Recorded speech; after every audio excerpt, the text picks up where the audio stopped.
quando eu tenho oportunidade de falar com profissionais na área de segurança, eu faço duas recomendações de treinamentos um pouco aleatórios, que não é treinamento técnico. Um deles é buscar, essa palavra ficou um pouco queimada na época da pandemia, né? Mas coaching. Sim. Porque quando você aprende ou entende a prática do coaching, porque o coaching ele não te dá respostas, ele te ajuda você a fazer as perguntas e você encontrar as respostas para si só.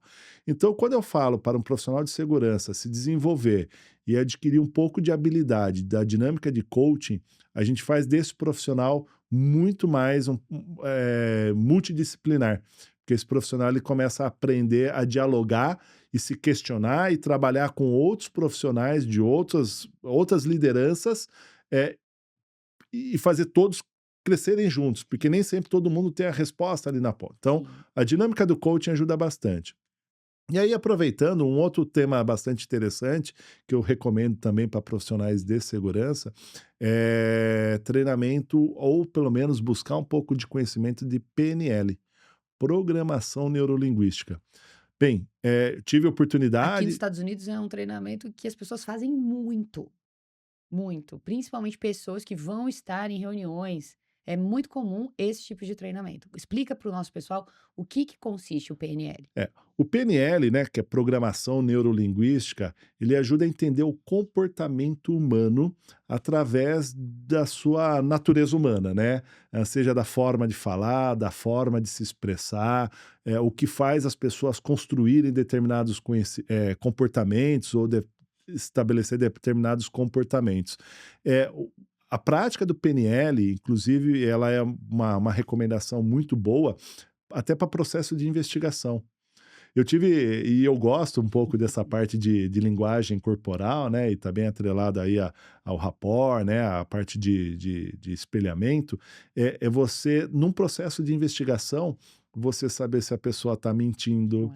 se a pessoa não está mentindo. Então aquela história que fala, né, olhar para cima, para o lado esquerdo ou para o lado direito, faz e é fato isso. Já pensou? Vocês vão aqui ao longo, né, e é engraçado que depois que você fala isso, as pessoas começam às vezes se policiar um pouco mais no que está falando, como que está se expressando, mas a linguagem, o corpo fala, né, o corpo fala.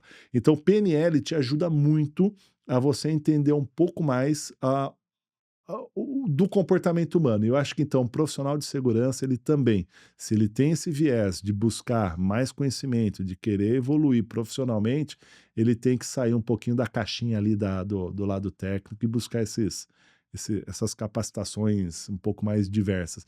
Isso evolui muito um Com profissional, certeza. isso distingue muito um profissional do outro no mercado de trabalho, inclusive. Eu acrescentaria também uma questão de gestão. Que você acha né, você está falando dos treinamentos, o que buscar, eu acho que falta muitas vezes uma ferramenta de gestão, ser um gestor, são tantas agendas, não é verdade?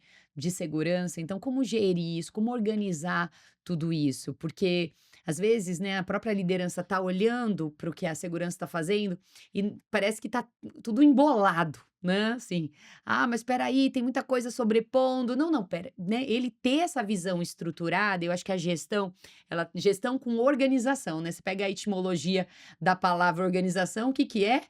Né, ação, organizar a ação, isso é organização, então organizar a ação. Então, ter uma gestão organizada para mostrar para todos os stakeholders o que que nós estamos fazendo e que não é uma sobreposição, nada disso, pelo contrário, você está trabalhando essa governança descentralizada. Então, aí, né, parece que são muitas coisas, mas na verdade é essa governança descentralizada. Então, às vezes eu sinto essa falta dessa visão de gestão organizada, de entender as próprias agendas e processos.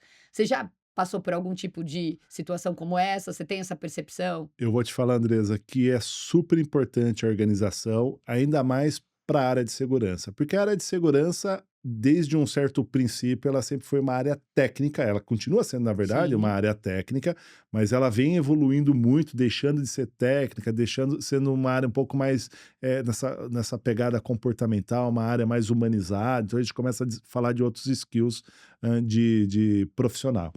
E aí o que acontece? A liderança, muitas vezes, ela não está acompanhando, a organização não está acompanhando o ritmo disso. Então, Ter organizado, planejado e o que eu gosto muito, visibilidade. Nossa.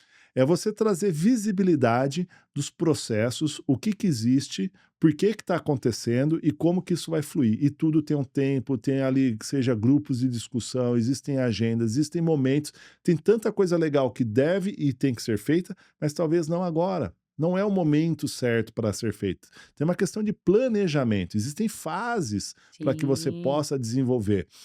Um trabalho, por exemplo, logo quando você inicia, né, no caso, um programa baseado em cultura, a parte de comunicação, de treinamentos, buscar conhecimento através de livros, de jogos, toda essa parte de capacitação, de desenvolvimento, serve para que a gente eleve um pouco o entendimento intelectual, o conhecimento das práticas, para que depois a gente comece pouco a pouco inserir algumas rotinas, alguns exercícios, algumas ferramentas. Então, a organização, ela, no sentido não de empresa, mas a organização de processo, ter um planejamento estratégico, ela nos ajuda a optimizar recurso, a otimizar recurso, colocar dentro de um prazo, de uma forma pensada. Se você não faz um planejamento estratégico, você não faz uma boa organização, um bom planejamento das práticas, das atividades, acaba ficando um pouco tudo embolado. Por isso que existem muitos programas que não dão certo de segurança. Fracassa mesmo. Falta de planejamento e a falta de maturidade, de entender. Porque quando você quer trabalhar a segurança comportamental, não é simplesmente começar com um programa, às vezes, de stop ali, de observação comportamental. Senão você vai estar gerando mais uma ferramenta, gerando mais um indicador. Tem o seu ganho, tem Sim, sim, o seu sim. benefício. Não é maléfico, mas você não potencializa tudo que o programa proporciona, né? É muito maior do que isso. Exato. Um exemplo muito prático. Muitas empresas, elas acabam se espelhando no mercado e elas adotam práticas de mercado, por exemplo, regras de ouro. Ah, regras salva-vidas, regras de ouro, mas elas não entendem a origem e o propósito dessa Com prática, dessa certeza. ferramenta. E aí aproveito, né, a oportunidade que eu tenho aqui de trazer um pouquinho da minha bagagem e do meu conhecimento. Eu tive oportunidade de treinar, de ser treinado até em programas de segurança comportamental, sendo master coach, etc. Que é o seguinte: as regras de ouro, por exemplo, né, as regras salvam vidas, são regras que sim, são, vamos dizer, regras que estabelecem ali os limites do cuidado, né, ou seja, o limite de uma certa intolerância que você não pode deixar de fazer, você não pode descumprir aquela regra, mas uma regra de ouro, um programa de Golden Rules, se não tiver associado um programa de motivação progressiva associado ali, medidas disciplinares, por exemplo, e na contramão, né, ou no contraponto, reconhecimento para balancear, porque as medidas disciplinares, né, ela acaba penalizando as pessoas através de uma suspensão, de uma demissão, etc. Mas você tem que ter um contraponto que é o reconhecimento. Então, simplesmente estabelecer regras salva-vidas como regras, isso vira regra de segurança. Ela perde a essência do seu valor. Um outro exemplo muito prático são os diálogos de segurança. Sim. Diálogos de segurança, que também tem uma onda muito grande no mercado, muitas empresas. Ah, eu vim de uma empresa, a gente tem ali a prática dos regras dos 5 minutos, diálogo de segurança, etc. O diálogo de segurança, ele não é uma ferramenta de comunicação. E eu costumo dizer isso que as pessoas, mas muitas vezes a gente acaba trabalhando e tratando às vezes como um elemento de comunicação, mas a sua essência não é uma ferramenta de sensibilização. E a diferença entre comunicar e sensibilizar é diferente. O comunicar é uma informação que você está transferindo, né? Colocando ali, né. Colocando, passando. Agora, a sensibilização é a reflexão. Então, um bom diálogo de segurança é quando a gente faz processos de reflexão. Por isso que a gente coloca uma liderança como prioridade para executar um diálogo, porque ver um líder questionar, falar sobre segurança é diferente de você ver ali o técnico de segurança falando de segurança. Então, ter esse processo e porque diálogo, né, não é um monólogo, a gente já sabe, né, Isso. para que a equipe participe, para que as pessoas se interagem, conversem. Então, o diálogo de segurança tem um propósito de sensibilização e não de comunicação. Então ter aquele e a gente entende Mais pois um é. insight, né. E aí uma reflexão também, né, o seu diálogo, ele tá sensibilizando ou simplesmente comunicando?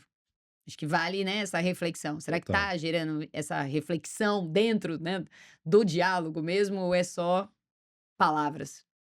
É, palavras, né, no sentido às vezes o colaborador ele vai ali, já tem até o impresso, o roteiro, aí ele fala ali tudo que está escrito, legal, pessoal, assina a lista de presença, pronto e acabou. É. Perdeu a oportunidade de fazer ali um momento de diálogo, de fato, de sensibilizar, de fazer as pessoas refletirem e a cada dia melhorar um pouco mais o seu pensamento, o seu olhar ali sobre a segurança. Porque quando a gente desenvolve o lado reflexivo, ela não vai refletir somente ali no é como você trouxe as 3 perguntas da OSAS, né, ou É. seja, São reflexivas. são reflexivas.